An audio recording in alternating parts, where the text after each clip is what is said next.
The three leather-clad gang members had turned the peaceful diner into a nightmare. Customers nervously pushed food around their plates, and the teenage waitress kept glancing toward the exit. Everyone was afraid of them.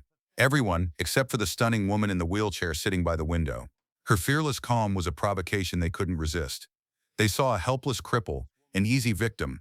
They had no idea they were about to face the fury of the United States Army's most elite warriors. Sarah Reynolds, 34 years old, sat perfectly still by the large window of Murphy's family diner. Her long blonde hair fell in soft waves over her shoulders, and her piercing blue eyes held a serenity that seemed unshakable. She wore a simple white fitted t-shirt and dark blue jeans, her athletic build still evident despite the wheelchair that had been her constant companion for the past 4 years. The chrome of her custom wheelchair gleamed under the warm lighting, but it was the small rectangular patch affixed to the side that told her real story. The Special Forces tab, with its distinctive airborne wings and the words "De Oppresso Liber," marked her as one of the few, the elite, the Green Berets of the United States Army. The diner was her sanctuary, a slice of the normal life she had fought to protect. But today, that peace was about to be shattered. For more powerful videos about our military heroes, please take a moment to subscribe to the channel. Your support helps us continue to tell these important stories. Sarah Reynolds, 34 years old, sat perfectly still by the large window of Murphy's family diner, watching the afternoon traffic flow past on Interstate 40. Her long blonde hair fell in soft waves over her shoulders, and her piercing blue eyes held a serenity that seemed unshakable. She wore a simple white fitted t-shirt and dark blue jeans, her athletic build still evident despite the wheelchair that had been her constant companion for the past 4 years. The chrome and leather of her custom wheelchair gleamed under the diner's warm lighting, but it was the small rectangular patch affixed to the side that told her real story.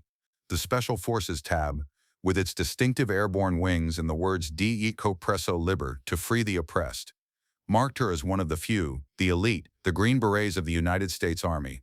Sarah had chosen this particular booth for a reason. It offered clear sight lines to all entrances, positioned her back against a solid wall, and provided quick access to both the kitchen exit and the front door. Old habits died hard, especially when those habits had kept you alive in the world's most dangerous places. The diner was her sanctuary, a slice of normal American life that she'd fought to protect in a dozen different countries. Here she could order coffee and pie, read a book, and pretend for a few hours that she was just another customer, not a decorated war hero carrying more classified missions on her resume than most people had job interviews. But today, her peace was about to be shattered. At 2:47 p.m., the rumble of Harley-Davidson engines announced the arrival of trouble. 3 members of the Devil's Horseman Motorcycle Club roared into the diner's parking lot, their bikes black as midnight and loud as thunder. They killed their engines with theatrical flair, dismounting with the swagger of men who believed the world owed them something. The leader was a mountain of a man called Crusher, 6'4" and weighing north of 250, with arms like tree trunks covered in prison tattoos. His vest bore the club's colors, a skull wearing a motorcycle helmet wreathed in flames. Beside him stood Venom, thin and wiry with the twitchy energy of someone perpetually high, and Blade, whose scarred knuckles spoke of too many fights and too few wins against anyone who could actually fight back. The diner's atmosphere changed instantly. Conversations died mid-sentence. Forks paused halfway to mouths. The elderly couple in the corner booth suddenly found their apple pie intensely interesting, while a family with young children quietly asked for their check. But Sarah didn't move, didn't flinch, didn't even look up from her book. That was her first mistake, at least in Crusher's mind. Chapter 2, The Provocation. The 3 gang members swaggered through the diner's front door, their heavy boots echoing on the checkered linoleum floor. They took the center booth with the kind of entitlement that comes from years of intimidating decent people, their loud voices cutting through the peaceful atmosphere like rusty knives. "This place smells like old people and failure," Venom announced, his voice carrying that particular nasal quality of someone whose septum had been destroyed by years of drug abuse. Blade laughed, a sound like grinding metal. "Yeah, but look at the scenery." His eyes had found Sarah, taking in her blonde hair, her fitted shirt, the way she sat with such unusual stillness. "Check out the wheels on that one." Crusher followed his gaze, and his expression darkened when he realized Sarah wasn't paying them any attention. In his world, people noticed him, people feared him, people showed respect whether they wanted to or not. "Hey, princess," he called out, his voice booming across the diner. "You deaf or just stupid?"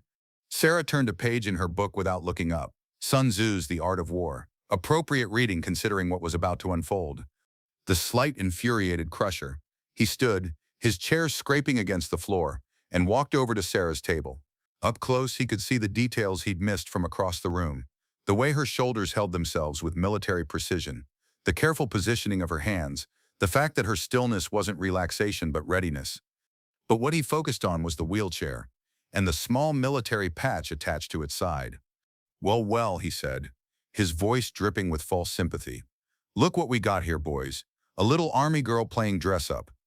Venom and Blade joined him, forming a half-circle around Sarah's table. The other customers watched nervously, too frightened to intervene but unable to look away. "That's a cute little badge you got there, sweetheart," Crusher continued, pointing at the Special Forces tab. "Where'd you get it? Army surplus store? Or did you find it in a Cracker Jack box?" Sarah finally looked up from her book, her blue eyes meeting Crusher's gaze with absolute calm. "I earned it," she said simply. The three gang members burst into laughter, the sound harsh and mocking in the quiet diner. "Earned it?" Blade wheezed, wiping tears from his eyes. "Right, I'm sure they're letting crippled girls into the Special Forces now. That's hilarious." "What's next?" Venom added. "Blind fighter pilots? Deaf radio operators?" Their laughter grew louder, more cruel. Other customers shifted uncomfortably in their seats, shame coloring their faces as they watched three grown men mock a disabled woman and did nothing to stop it. But in the far corner, a young man in civilian clothes watched the scene unfold with growing anger. Sergeant First Class Marcus Thompson was home on leave from Fort Bragg, where he served with the 82nd Airborne Division.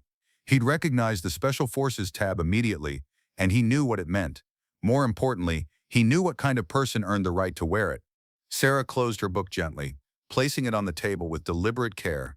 "Gentlemen," she said, her voice carrying a strange authority that made something cold run down Crusher's spine, "I think you should return to your table." Crusher's face flushed red. Did this cripple just give me an order? Without warning, he reached down and grabbed the handles of Sarah's wheelchair, tilting it backward until she was forced to grip the armrests to keep from falling. "Let me tell you something, Army girl. This is my town, my diner, and my rules. And my rules say you show respect to your betters."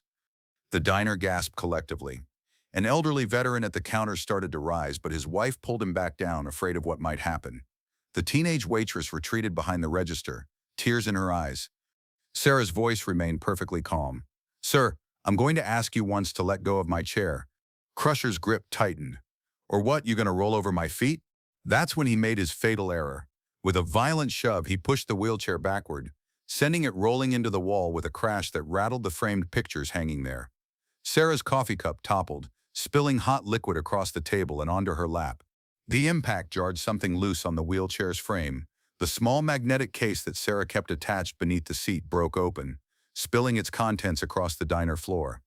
Military ribbons scattered like confetti. Bronze stars, purple hearts, silver stars, and others that most civilians wouldn't recognize but that told a story of incredible valor. And among them, something that made every person in the diner draw a sharp breath. A folded American flag. The kind given to families at military funerals.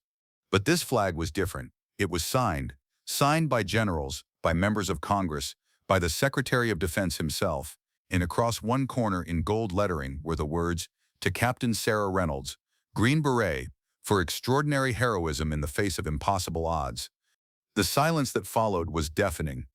Marcus Thompson, the young paratrooper in the corner, had seen enough. He knew that somewhere in this country there was a military family that would move heaven and earth to protect one of their own, and he knew exactly how to contact them. He slipped outside quietly, pulling his phone from his pocket. Directory assistance connected him to Fort Bragg, and from there to a number he'd been told to use only in absolute emergencies. The direct line to the commanding officer of the 5th Special Forces Group. Colonel Martinez came the crisp voice on the other end. "Sir, this is Sergeant Thompson, 82nd Airborne.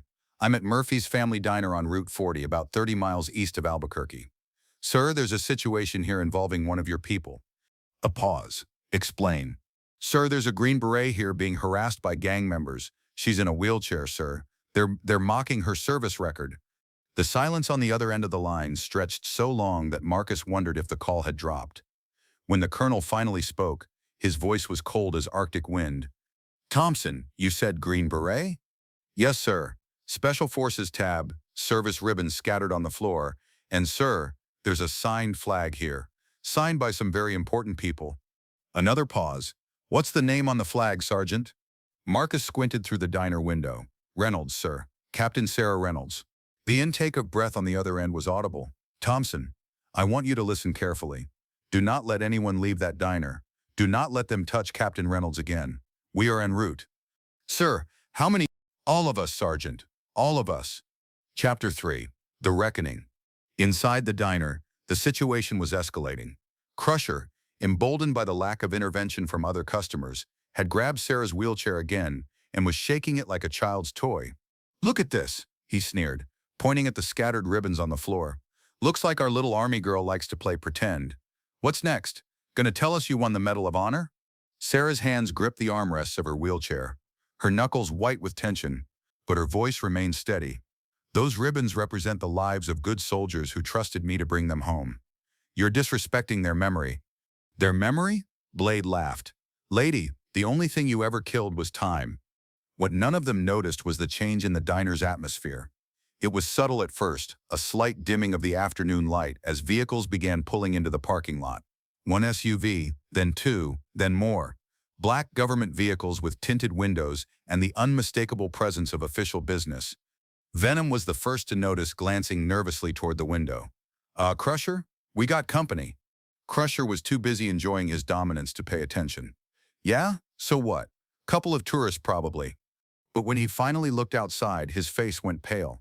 8 black Chevy Suburbans had surrounded the diner, their occupants barely visible through the dark glass. These weren't tourist vehicles. These were the kind of SUVs that carried people who didn't mess around. The doors opened with military precision, and out stepped 32 men in civilian clothes. They wore simple jeans, boots, and polo shirts. But there was no mistaking their bearing. These were soldiers, elite soldiers, Green Berets from the 5th Special Forces Group, and they moved with the coordinated silence of men who had conducted raids in the world's deadliest locations. The diner's other customers pressed themselves against the windows, watching in amazement as the small army formed up outside. Marcus Thompson, still on the phone, caught the eye of the lead officer and pointed toward Sarah's table. Inside, Crusher's bravado evaporated like morning mist.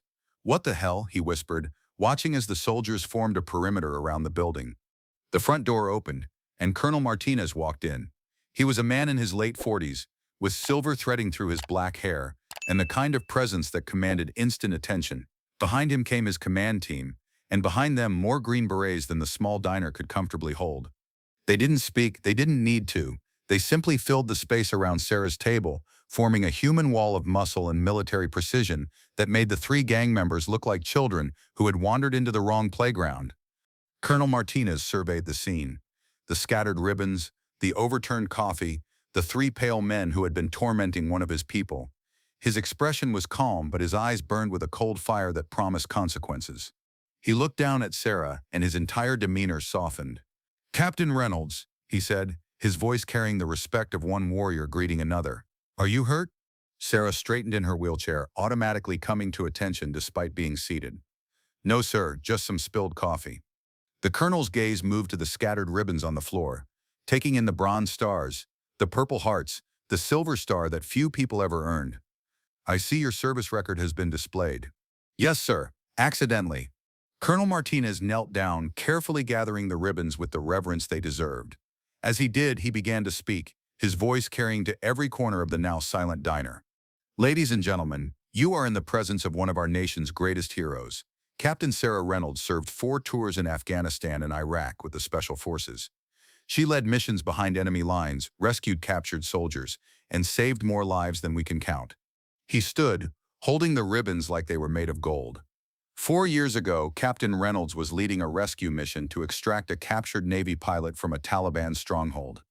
Her team had successfully reached the pilot, but as they were extracting, they were surrounded, outnumbered 50-1, with no hope of reinforcement. The diner was so quiet that the only sound was the gentle hum of the air conditioning. Crusher, Venom, and Blade stood frozen, trapped by the wall of Green Berets surrounding them. Captain Reynolds could have saved herself, the colonel continued. She could have escaped with most of her team. Instead, she chose to stay behind and hold off the enemy while her soldiers and the rescued pilot got to safety. She fought for 6 hours alone against overwhelming odds. Sarah closed her eyes, the memory still painful after all these years. The sound of gunfire, the feel of sand and blood, the weight of the decision that had cost her everything but saved everyone else. When we finally fought our way back to her position, Colonel Martinez said, his voice thick with emotion, we found Captain Reynolds unconscious, buried under rubble from a mortar round. She had lost both legs below the knee, but she was still clutching her weapon, still facing the enemy. A woman at the counter began to cry. The elderly veteran who had tried to intervene earlier stood at attention, tears streaming down his face. That Navy pilot she saved? The colonel continued. He has 3 children now. Every soldier who made it out that day has gone home to their families, has lived to serve their country another day because of Captain Reynolds' sacrifice. He turned to face the 3 gang members, his expression hardening like cooling steel.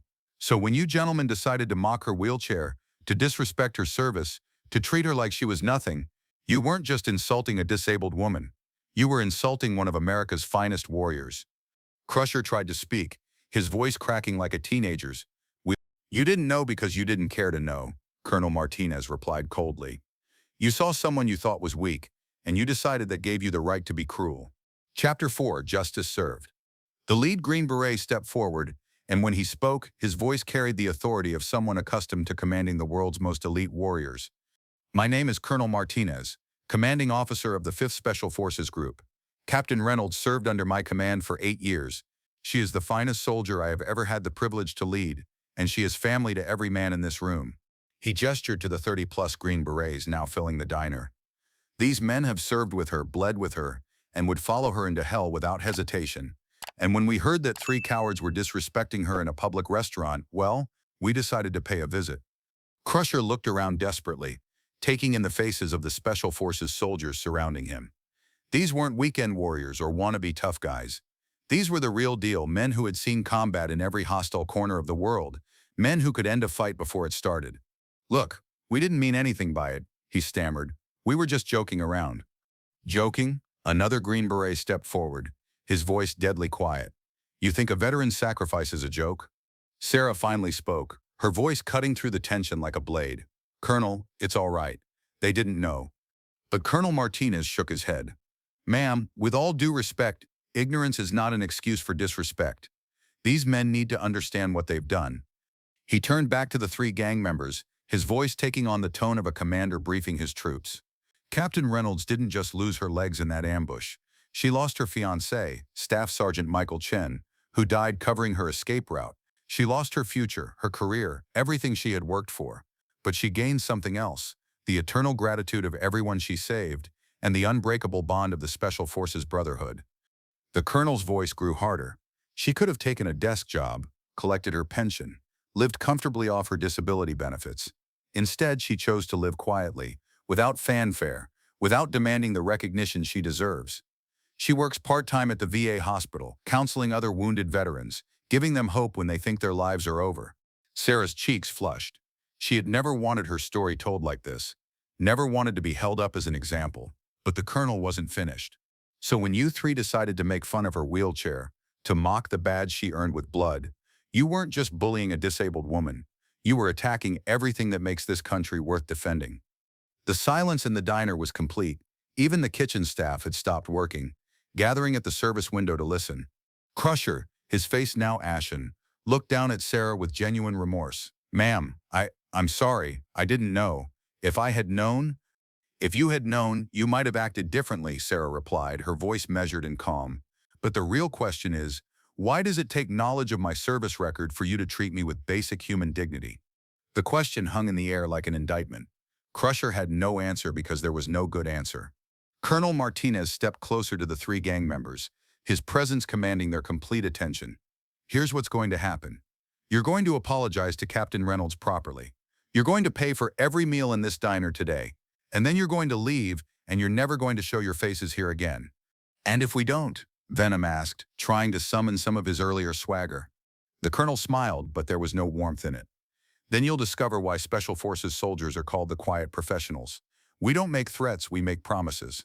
The threat was delivered so quietly that it was almost conversational, but every person in the diner understood its weight. These weren't men who bluffed. These were warriors who had toppled governments and eliminated terrorists, and they were united in their protection of one of their own. Chapter 5, Redemption and Respect. Crusher was the first to break. He pulled out his wallet with shaking hands, extracting every bill he had and placing them on Sarah's table. "Ma'am, Captain, I'm sorry. I'm truly sorry. We were wrong, completely wrong." His companions followed suit, emptying their wallets and muttering apologies that sounded genuine in their terror. But Sarah wasn't finished with them. She wheeled her chair closer, looking each of them in the eye. "I want you to understand something. This wheelchair isn't a symbol of weakness. It's a symbol of sacrifice. Every veteran you see, whether they're in a chair, walking with a cane, or dealing with invisible wounds, has given something for your freedom to sit in this diner and eat your lunch in peace." Her voice grew stronger, carrying the authority of someone who had commanded respect in the world's most dangerous places. "The next time you see someone who looks different, someone who moves differently, someone who seems like an easy target, I want you to remember this moment. Remember that you have no idea what battles they've fought or what prices they've paid." Venom, tears actually streaming down his face, nodded frantically. "Yes, ma'am. We'll remember, we promise." Colonel Martinez watched the exchange with pride. Even in a wheelchair, even outnumbered and alone, Sarah commanded the situation with the same leadership that had made her legendary in Special Forces circles. The three gang members gathered their leather jackets and headed for the door, their earlier swagger replaced by genuine shame. At the threshold, Crusher turned back. "Captain," he said, his voice barely audible, "thank you for your service, and I'm sorry for what you lost." Sarah nodded once, accepting his apology with the grace of someone who had learned to carry loss without bitterness. After they left, the diner erupted in applause. Customers who had sat silent during the confrontation now stood, clapping and cheering for the woman they had watched being humiliated just minutes before. The elderly veteran from the counter approached, his eyes wet with tears. "Ma'am, I served in Vietnam, 2 tours, but what you did, what you sacrificed, that's the kind of courage they write books about." Sarah smiled, the first genuine smile she'd managed all day. "We all serve in our own way, sir. Your service matters just as much as mine." The diner's owner, a matronly woman in her 60s, bustled over with tears in her eyes. "Captain, your meals are free here forever. This is the least I can do." But perhaps the most meaningful moment came when Marcus Thompson, the young paratrooper, approached her table. He stood at perfect attention and rendered a crisp salute. "Captain Reynolds, Sergeant Thompson, 82nd Airborne. Ma'am, it's an honor to meet you. Your reputation precedes you, even among us regular Army types." Sarah returned the salute from her wheelchair, the simple gesture carrying the weight of shared service and mutual respect. "At ease, Sergeant, and thank you for making that call." Colonel Martinez and his team began to file out of the diner, their mission accomplished. But before leaving, the colonel placed a gentle hand on Sarah's shoulder. "Captain, you know you don't have to hide who you are. The world needs to see that heroes come in all forms." Sarah looked around the diner, at the faces filled with newfound respect and admiration, at the young soldier who had stood up for her, at the elderly veteran who understood her sacrifice. "Maybe you're right, sir. Maybe it's time to stop hiding." As the Special Forces team departed, the diner slowly returned to normal. But everything was different now. Sarah was no longer just another customer. She was a hero, a warrior, a woman who had given everything for her country and asked for nothing in return. The teenage waitress approached shyly, refilling Sarah's coffee cup with trembling hands. "Ma'am, I just wanted to say, you're the bravest person I've ever met." Sarah smiled. "Bravery isn't about not being afraid. It's about doing what's right even when you are afraid. Remember that." As the afternoon wore on, word spread throughout the small town. By evening, there would be a steady stream of visitors to Murphy's family diner. Veterans wanting to shake her hand, families wanting to thank her for her service, young people wanting to hear her story. Sarah had come to the diner looking for anonymity, for a place where she could blend in and be ordinary. But sometimes extraordinary people can't hide forever. Sometimes their light is too bright to be dimmed by circumstance or injury, or the cruelty of those who don't understand sacrifice. And sometimes, just sometimes, the world needs to be reminded that heroes walk among us every day, rolling through life with quiet dignity, carrying the weight of service with grace, and teaching us all what true courage looks like. Before you go, I want to hear from you. Have you ever witnessed someone being bullied and wished you had the courage to speak up? Have you ever been underestimated because of something that made you look different or vulnerable? Share your story in the comments below. Your experience might inspire someone else who needs to hear it. And if this story moved you, if it reminded you that heroes come in all forms, hit that subscribe button, because everyone deserves to have their story told, and everyone deserves to be seen for who they really are, not just what they appear to be.